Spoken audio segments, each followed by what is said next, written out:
संजय राऊतांना गांभीर्याने घेऊ नये, मुख्यमंत्र्यांना नाहक बदनाम केलं जातंय। उदय सामंत यांनी संजय राऊतांवरती टीका केली आहे। गुंड पोसणं पाळणं कोणाची संस्कृती आहे सर्वांना माहिती आहे। उदय सामंतांनी उद्धव ठाकरेंवरही टीका केली। तुम्ही काही गोष्टी अतिशय गांभीर्याने त्यांच्या घेता, ते कृपा करून भविष्यात घेऊ नये ही देखील विनंती आहे।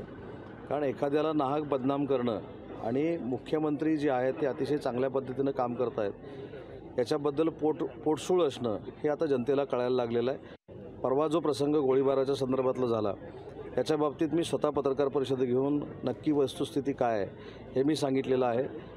हे देखील मी सांगितलं की एखादी व्यक्ती गेल्यानंतर त्याच्या पश्चात पत्रकार परिषद घेणं हा आमच्यावर संस्कार नाही, परंतु तो प्रसंग घडल्यानंतर ज्या पद्धतीनं मुख्यमंत्र्यांना बदनाम केलं गेलं त्यामुळं नाईलाजानं ती पत्रकार परिषद घ्यावी लागली। मला असं वाटतं की गुंड पोसणं आणि पाळणं ही कोणाची संस्कृती आहे हे महाराष्ट्राला माहिती आहे। लोकशाही मराठी ऐका, पहा, जागरूक रहा।